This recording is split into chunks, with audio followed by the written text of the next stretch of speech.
perkenalkan, nama saya Yobel Rudi Kevin Rumason Disinurat dengan NIM 1814035003 di mata kuliah Hak Kekayaan Intelektual. Di sini untuk memenuhi tugas akhir saya dengan membahas sesuatu objek, yaitu dilema RUU Pengetahuan Tradisional dan Ekspresi Budaya Tradisional. Ya, jadi di sini salah satu topik penting yang berhubungan dengan kekayaan intelektual adalah bagaimana karya-karya tradisional yang sudah lama hidup di masyarakat dapat terlindungi oleh undang-undang. Terdapat dua istilah yang berkaitan dengan hal tersebut. Yang didiskusikan adalah pengetahuan tradisional dan ekspresi budaya tradisional atau folklore. Tapi dalam perkembangannya, pengetahuan tradisional dimaknai hanya merujuk kepada karya teknologi lokal pribumi, khususnya yang berhubungan dengan metode pengolahan tanaman, penyiapan dan pembibitan tanaman, diagnosa pengobatan, resep makanan dan minuman tradisional, prediksi atau teknik dengan menggunakan bahan-bahan alamiah. Sedangkan ekspresi budaya tradisional berhubungan dengan karya tradisional di bidang musik, tari, ceritari, ritual, lencana, seni, kerajinan tangan, dan berbentuk ukiran atau arsitek, dan lainnya.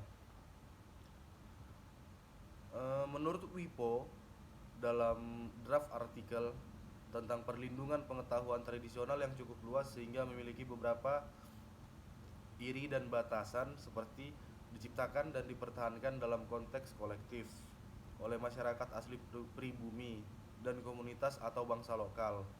Yang kedua, secara langsung berhubungan dengan identitas budaya atau sosial dan warisan budaya dari masyarakat asli atau pribumi dan komunitas atau bangsa lokal. Yang ketiga, diteruskan dari generasi ke generasi. Dan yang keempat, bisa terkodifikasi secara tertulis, lisan, atau bentuk yang lain. Dan yang kelima, bisa dinamis dan berkembang.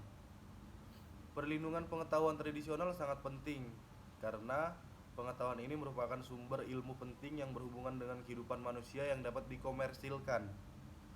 Di samping itu, pengetahuan tradisional telah digunakan oleh peneliti-peneliti sebagai starting point penelitian mereka untuk mendapatkan paten. Salah satu kasus pembatalan paten contohnya terjadi antara negara India dan Amerika tentang penggunaan jahe sebagai obat menyembuhkan luka. Jadi dari contohnya itu kita dapat mengambil pelajaran bahwa perlindungan tradisional belum memadai. Lalu di Indonesia sudah ada draft RUU atau rancangan undang-undang tentang perlindungan pengetahuan tradisional yang disatukan dengan ekspresi budaya tradisional.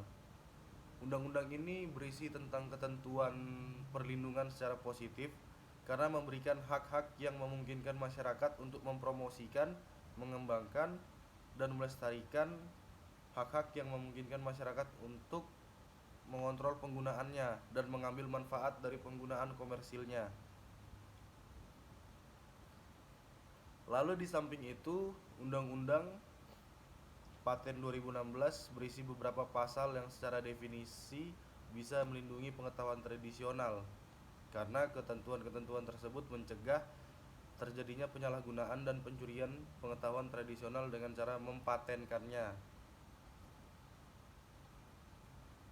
Lalu di hukum haki merupakan serangkaian hukum yang memberikan dan mengatur hak-hak kepada pihak yang telah melakukan usaha kreatif yang meliputi hak cipta, paten, hak atas merek, rahasia dagang, indikasi geografis dan lain sebagainya, berkenan dengan hubungan antara hukum HKI dengan pengetahuan tradisional. Isu yang muncul adalah bagaimana kedudukan hukum HKI terhadap perlindungan pengetahuan tradisional. Mungkin itu saja yang bisa saya bahas. Sekian dan terima kasih.